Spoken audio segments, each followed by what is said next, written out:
एक छोटी सी बात बताना चाहता हूं। मैं पहले भी मैंने आपसे कहा, कभी आपने ध्यान दिया हो कि भगवान राम 4 ही भाई क्यों थे? 3 या 5 भी तो हो सकते थे। पर यदि भगवान ने अवतार लिया था और वह लीला दिखा रहे थे तो 4 ही भाई क्यों? तो हमारे यहां कोई भी चीज विदाउट लॉजिक नहीं है। और राम ही क्यों गए थे वन? और राम के साथ लक्ष्मण ही क्यों गए? घर में जब हम राम दरबार मंगाते हैं तो राम लक्ष्मण ही होते हैं और साथ में सीता जी और हनुमान जी होते हैं। और भरत ने ही खड़ाऊ रख के क्यों शासन किया?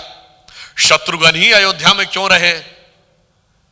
तो आपने सुना होगा, परंतु एक बिंदु, चूंकि आज उनकी माता जी का नाम सुमित्रा था तो मुझे याद आया कि राम किसके पुत्र थे?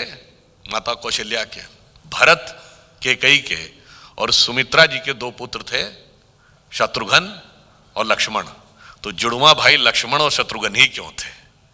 हर चीज का कारण है। कोई भी चीज हमारे यहां कहानी नहीं है। देखिए, 4 भाई इसलिए हैं कि यह 4 पुरुषार्थ के प्रतीक हैं, धर्म, अर्थ, काम, मोक्ष। भगवान राम धर्म के प्रतीक हैं, शत्रुघ्न अर्थ के प्रतीक हैं, लक्ष्मण काम के प्रतीक हैं, भरत मोक्ष के प्रतीक हैं। और यदि धर्म की स्थापना होनी है तो वो राज सत्ता में बैठ के नहीं होगी, वन में जाकर होगी। इसलिए राजा राम, भगवान राम राजा राम बन के नहीं बनते, वनवासी राम बन के बनते हैं। इसलिए वो वन में जाएंगे। और चूंकि लक्ष्मण जी काम के प्रतीक हैं, यानी कामना यानी इच्छाओं के प्रतीक हैं, तो कामना सदैव धर्म के साथ रहनी चाहिए। इसलिए वो राम को कभी छोड़ेंगे नहीं, वो सदैव उनके साथ रहेंगे।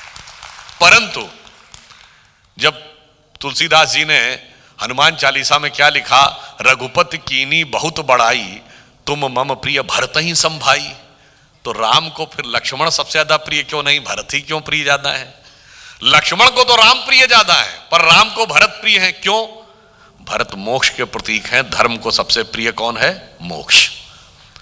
और भरत जी खड़ाऊ रख के शासन क्यों करते हैं? मोक्ष धर्म के किसी भी एक प्रतीक को रखकर तपस्या करेगा तो मोक्ष प्राप्त होगा, इसलिए वो खड़ाऊ रख के शासन करते हैं।